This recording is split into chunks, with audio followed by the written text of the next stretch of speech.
Hello and welcome to Circle Passages and Higher Ground.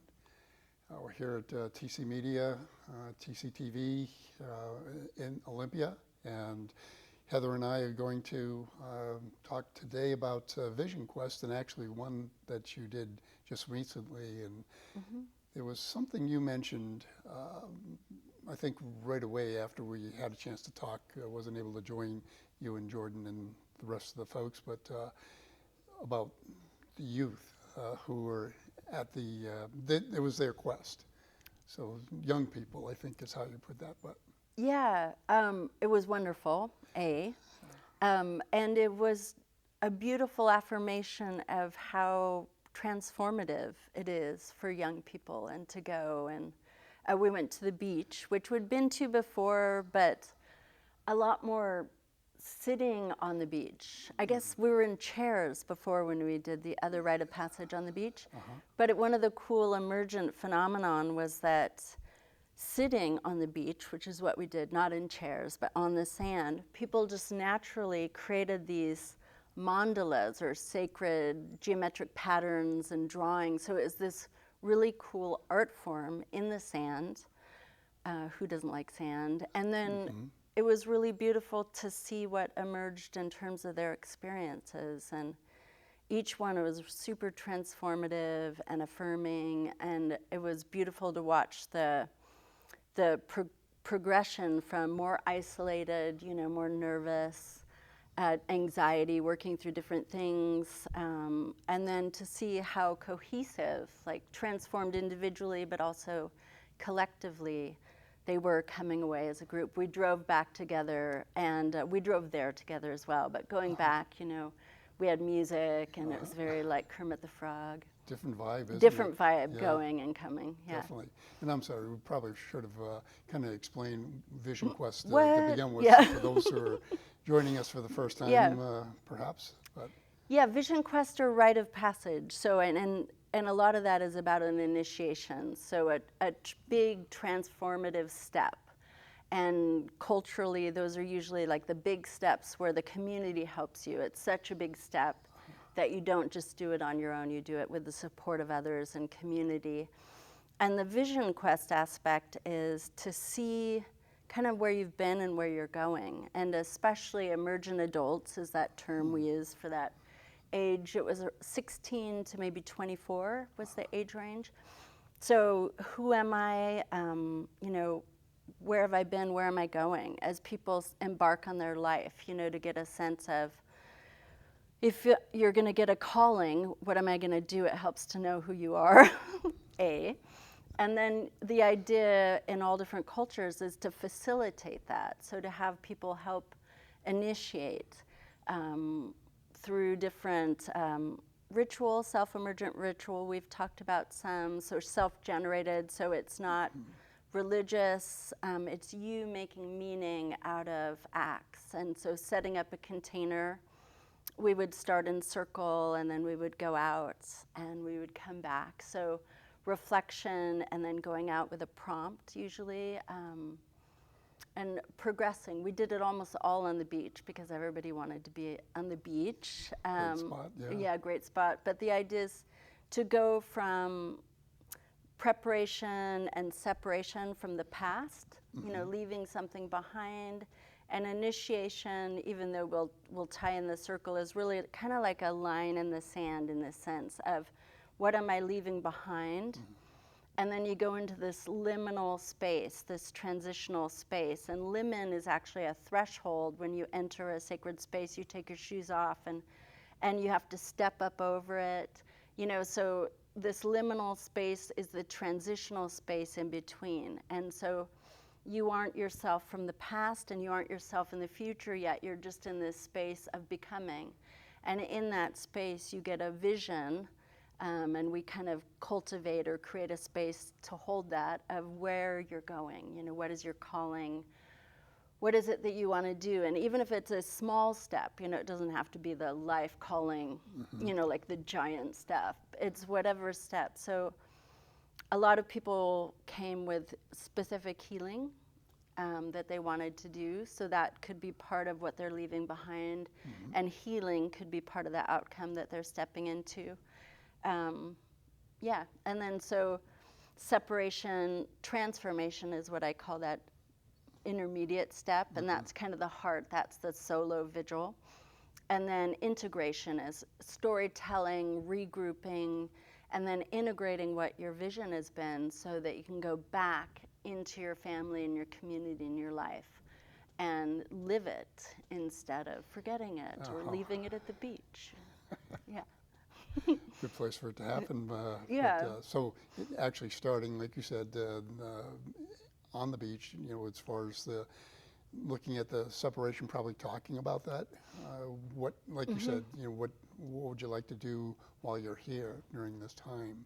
Yeah, and we had information, so I sent out a bunch of information, and we had 3 meetings going into it, so people had kind of prompts, the medicine walk before you go, and so you're kind of almost like a pilgrimage. You're beginning to fast, you're beginning to move into that space of, doesn't have to be, I use the word sacred, and one of the people was like, what even does that mean? And it means meaningful, it means special or serious. You're imbuing it with a sense of meaning and purpose. And so that's what I was trying to do in transitioning people into this space so that they could kind of separate themselves from their normative state of consciousness and life, because it is George used the phrase reboot, a fresh start. Who doesn't want a fresh start? So you draw that line in the sand, and then it's like, I get to remake myself, and in what image and in what direction do I go from there? All right. And like you just described too, with even some of the terminology, some of the words, how that sits with certain folks, and they're probably still, while it's happening, so what am I doing here? Asking themselves, but it's what an incredible process though, isn't it? Yeah, and the people, it was really affirming to see some of the people, it's anonymous and nobody knows who they are, which is perfect, but we're really nervous. Like one person was late and I think they were actually nauseous. There was enough anxiety. It was a big step for a lot of people just to go. And we're all post-COVID, but we have residual elements from that. We have unprocessed wounding and all this material.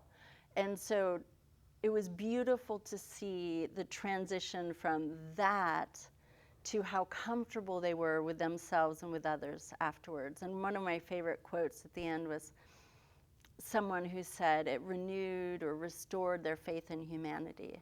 Wow. And 2 of the people, their takeaway, and they were very isolated before, was to be social, to go out and be with people, because I think they felt comfortable with people, because a lot of people honestly don't at this point, for whatever and varied reasons that is the case. True. And time's kind of relative, I guess, but so you were there for 3-4 days?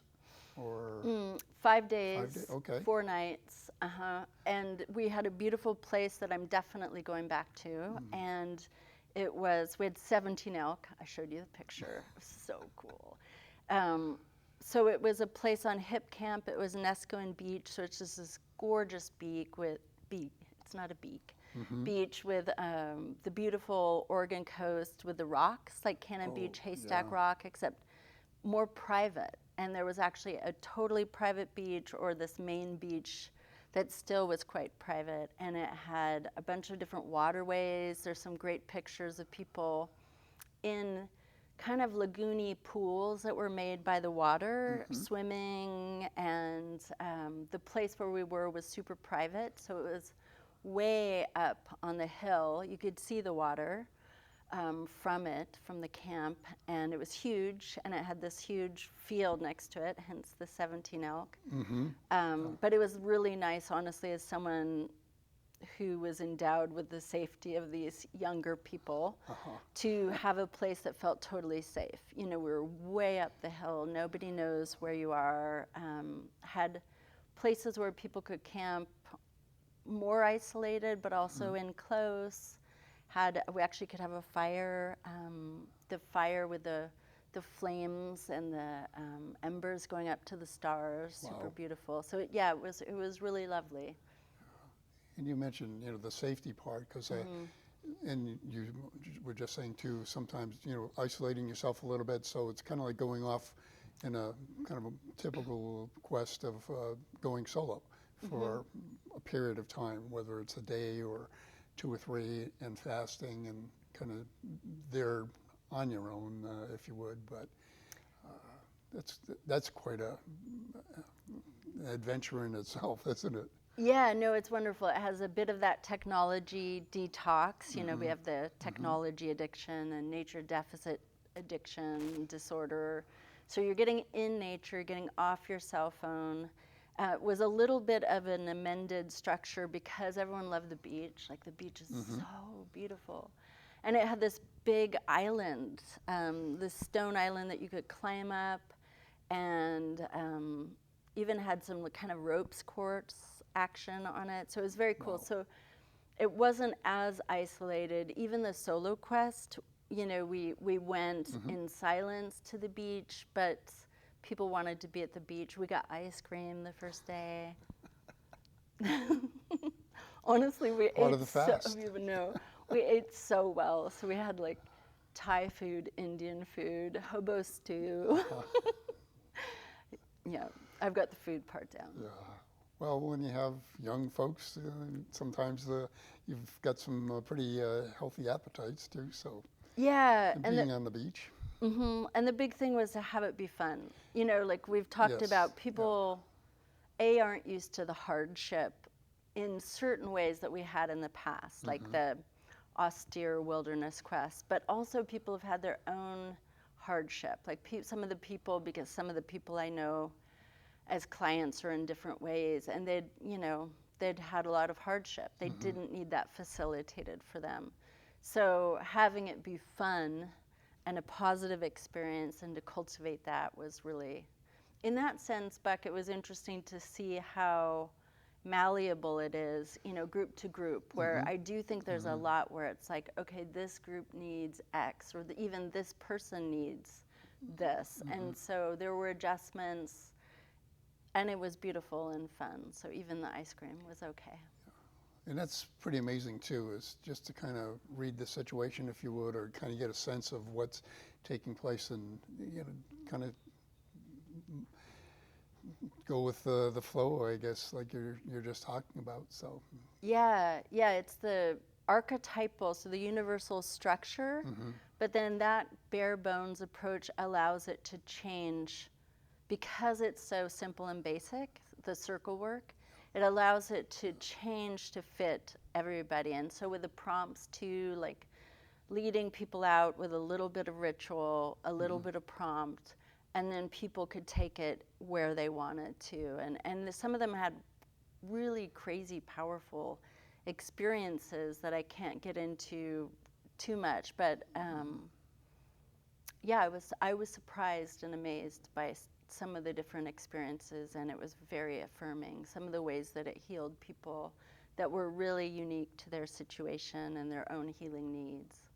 So, over the last few years, we've been talking a lot about youth and the pandemic, of course, and a lot of the fallout, if you would. But something like this, of kind of getting grounded, or not even realizing that's what's going to happen, but in the process of those several days and all the different things that you did, of coming away feeling like, wow, different sense of myself. yeah, really different. Like it actually kind of blew my mind in that perspective of one of my clients, I can say, had never said this before, but the time afterwards when we met, I said, "How are you doing?" And she said, "Really good." I'm like, "Well, rock on." So, yeah, it was actually really amazing to see people go from kind of cut off, separate, to integrated, and from a kind of a negative perception of the world to a positive, and from an unsafe to a safe. And it doesn't mean that it alchemically changes the whole world, but it facilitates a change where people can move into the world differently. And, who doesn't have a wound to heal? That's for sure. Yeah. And just like you said, kind of that takeaway, you are going back to family and friends and those kinds of situations. So I would imagine those folks also see, wow, what happened? That must have been pretty amazing what you just did. Yeah, and one of the stages we've talked about that I really do want to add in, and I've created some coursework for, is, we've talked about how do you move the circle if people, these usually emergent adults, but we've done it with all different people, and I've done it with my family, so it could be a family group, could be whatever, but you start here, you prepare, you separate, you transform, you integrate, and then you end up over here. So how do you get the family and community, because that's the missing piece that I haven't done other than in my own family rite of passage. How do you get everybody to greet the person on the other side? In the past, communities knew how to do that. The whole thing was held in family and community in some sense. And so that's kind of my next undertaking that I'm creating content for, is how do we help these people, especially if it's parents whose children are graduating, how do you, meet your child as an adult? And we talked about how when I did the rite of passage with my family, and my children were, they remain my children, but they aren't children, And when I did the rite of passage, it was so palpably obvious that my husband and I were the ones that needed to adjust. And, we needed to be in equality in a different relationship with our adult children. And so that's kind of the new part that I'd like to bring in more, is how do we integrate the family and the community into the transformative process so that they can hold the progress that the people have made who've undergone the initiation. And that's such an important dynamic of what you're talking about. And I kind of wonder, as you're mentioning that, is kind of doing this simultaneously, is having a quest for, let's say, the youth, and then a quest separately for the parents, and then bring them, because that was always, I thought, really helpful too in doing group work, but integrating that into the family, because everybody's a part of that, and why not have a better idea, a sense for the parents to have a better sense of what that experience is, experience it yourself. Yeah.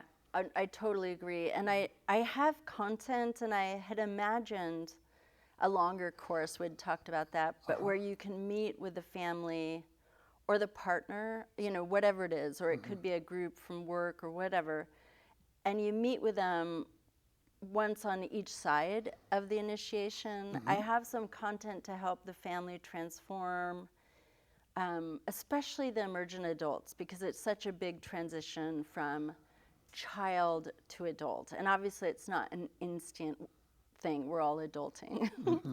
And there's that saying, everyone ages, but not everyone becomes an elder, right? So it's yeah. But so it's, how do we help people, because it's about patterning, hold the patterns that the young people have made to adult, and it's so tempting and natural for the parents to treat them as children, but it's almost like the parents need, in a way, more work to be like, this is actually an adult coming out. And they'll still, relapse. We all relapse to childhood in some ways, But how do we help them hold those patterns? And I do think that's kind of the critical next step of how do you hold this forward momentum? And then it gets to be, we're all moving together. We're all initiating and progressing together. Which would be just ideal, wouldn't it? It's so helpful, again, to have the whole family on, so to speak, the same page. But yeah, that's really what a lot of families are looking for. How do we get there? Yeah, and it could be, one of the things that's really struck me, we did this a little bit with my father-in-law who lived with us.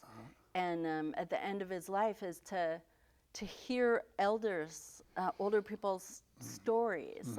It's never too old. So it's the whole intergenerational circle of, you know, young people becoming adults, but also that final passage of into death, you know, and telling stories and, you know, all of the different stages, but so that we do go in family and community. Because I think having coached soccer at a couple of schools, varsity, so it's people right at that cusp. Their children are graduating, and a bunch of tears, and kind of fear and insecurity, almost more on the parts of the parents than I think the children, but to help them to realize they're not moving away, they're not leaving you.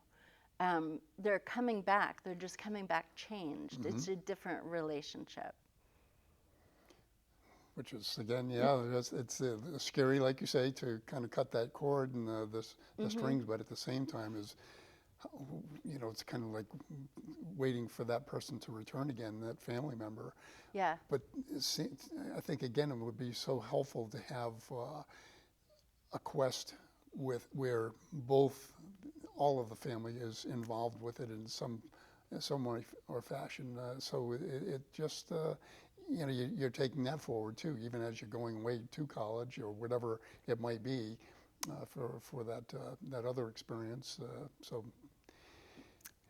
Good one, but no, that's literally the next step. And I have some content for it, but that's the big piece. And I think, you know, a graduation or initiation, going to college, you know, parents who have kind of this void of where their child has been, you know, that would be a perfect time for them to take up this content, you know, or to accompany graduation from high school, especially, you know, for maybe the child goes on a physical rite of passage or vision quest, but to have the parents have it, and that it's a cyclic return. Like, I literally think a healthy community would have once a year something like this, so that you don't get to the end of your life and you do a retrospective, or like I had cancer, you know, you realize I climbed a ladder and it was the wrong ladder, or, you know, I mean, like, who are you? Where do you really want to go? Like, are you doing this for yourself, or are you doing it for someone else?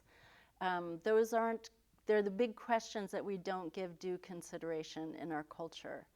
And separation is separation from parents, which I know makes parents really, separation in the sense of your child needs to be themselves, to be an adult. They can't live your life and you can't live through them.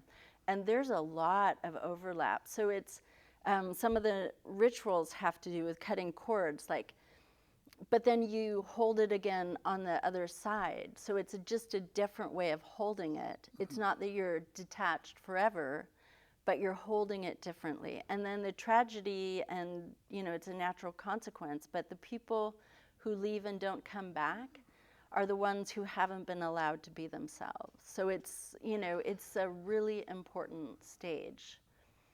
I always thought too, and mentioned this to parents, is, you know, you've done your work as your children are growing up.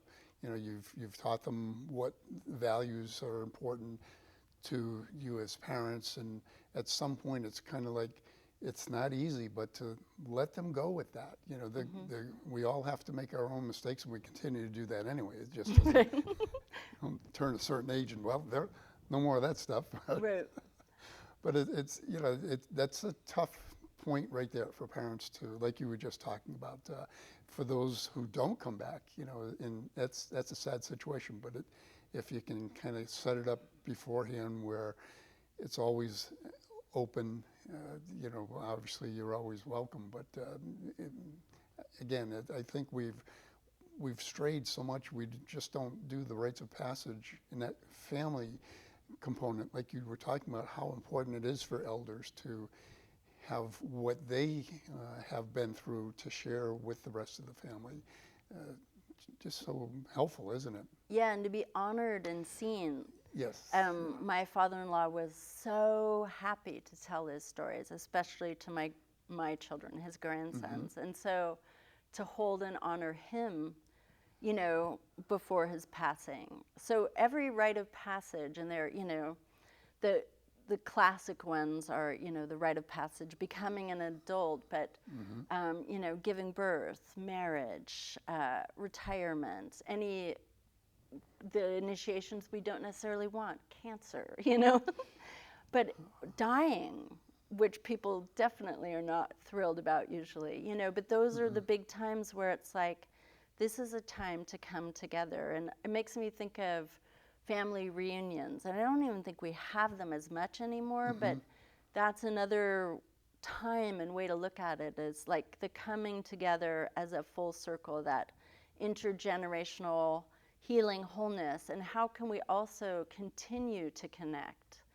And honestly, if you keep your relationships, that concept of right relationship, if you keep your relationships moving together, transforming together, then you really will stay together. It's when people don't that they are too far apart to reconnect. And so it's a great corrective, and you know, there are a million ways to use it. And it just seems so much, you know, kind of the sooner you can do that as a family, and it doesn't have to be a quest, but to do a quest anyway, individually, and then bringing everybody together. But just to kind of lay the groundwork of a lot of the things you're talking about down the road, much better prepared to be able to kind of navigate whatever those circumstances are by kind of getting a head start, if you would, or wherever you need to kind of pull it together. But Yeah.